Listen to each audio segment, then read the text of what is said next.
పహల్గాం దాడికి భారత్ ప్రతీకారం తీర్చుకుంటోంది. ఆపరేషన్ సింధూర్ పేరుతో పాకిస్తాన్ ఆక్రమిత కాశ్మీర్లోని ఉగ్రవాద స్థావరాలపై ఖచ్చితమైన దాడులు నిర్వహించింది. పహల్గాంలో గత నెల 22న జరిగిన ఉగ్రవాద దాడిలో 26 మంది ప్రాణాలు కోల్పోయారు.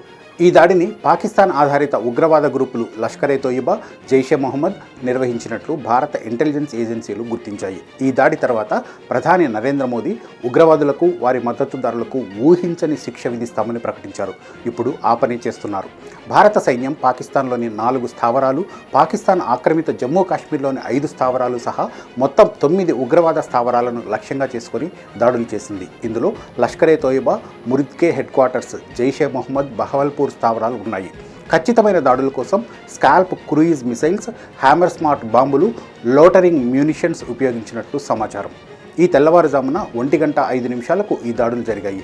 పాక్ గగనతలంలోకి ప్రవేశించకుండానే భారత యుద్ధ విమానాలు 1:30 గంటలకు పని పూర్తి చేశాయి. భారత్ దాడుల్లో దాదాపు 90 మంది వరకు ఉగ్రవాదులు చనిపోయినట్లు ప్రాథమిక అంచనా. అయితే పాకిస్తాన్ మాత్రం 9 మంది పౌరులు మరణించినట్లు చెబుతోంది. 38 మంది గాయపడినట్లు వెల్లడించింది. మరోవైపు భారత్ దాడుల తర్వాత పాకిస్తాన్ సైన్యం లైన్ ఆఫ్ కంట్రోల్ వెంబడి పింబర్ గలీ, పూంచ్, రాజౌరి సెక్టార్లలో ఆర్టిలరీ షెల్లింగ్లతో దాడులు చేస్తోంది. ఇందులో 3 భారత పౌరులు మరణించారు, 7 గాయపడ్డారు. సామాన్య పౌరులను లక్ష్యంగా చేసుకుని పాకిస్తాన్ చేస్తున్న దాడులపై సర్వత్రా విమర్శలు వ్యక్తమవుతున్నాయి. మరోవైపు పాకిస్తాన్ ప్రధానమంత్రి షెహబాజ్ షరీఫ్ ఈ దాడులను యుద్ధ చర్యగా అభివర్ణించారు. తగిన సమయంలో సమాధానం ఇస్తామని హెచ్చరించారు. పాకిస్తాన్ రక్షణ మంత్రి మాత్రం ఉగ్రవాద స్థావరాలపై భారత్ దాడులను తోసిపుచ్చారు. భారత్ దాడులు 4 జైషే మొహమ్మద్, 3 లష్కరే తోయిబా, 2 హిజ్బుల్ ముజాహిద్దీన్ స్థావరాలను లక్ష్యంగా చేసుకున్నాయి. ఇవి 2008 ముంబై దాడులు, 2019 పుల్వామా దాడి వంటి ఉగ్రవాద కార్యకలాపాలకు కేంద్రాలుగా ఉన్నాయి. ఈ స్థావరాలు ధ్వంసం కావడం వల్ల ఈ గ్రూపుల శిక్షణ కార్యకలాపాలు కుంటుపడే ప్రమాదం ఉంటుంది.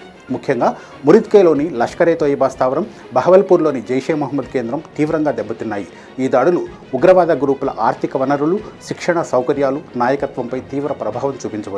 అయితే వీటి నుంచి త్వరలోనే బయటపడి కొత్త స్థావరాలు ఏర్పాటు చేసుకుని ప్రతీకార దాడులు చేసే అవకాశం ఉందని నిపుణులు హెచ్చరిస్తున్నారు. ఆపరేషన్ సింధూర్పై అమెరికా అధ్యక్షుడు డొనాల్డ్ ట్రంప్ స్పందించారు. ఈ ఘటన త్వరగా ముగియాలని ఆశిస్తున్నట్లు పేర్కొన్నారు. US secretary of state Marco Rubio Bharat, Pakistan నాయకులతో చర్చలు జరిపారు. UN secretary general Antonio Guterres 2 దేశాలను సంయమనం పాటించాలని కోరారు. 2 దేశాల మధ్య సైనిక ఘర్షణను ప్రపంచం భరించలేదని హెచ్చరించారు. భారత జాతీయ భద్రతా సలహాదారు Ajit Doval US, UK, Saudi Arabia, UAE, Russia తదితర దేశాలతో ఈ ఆపరేషన్ గురించి చర్చించారు.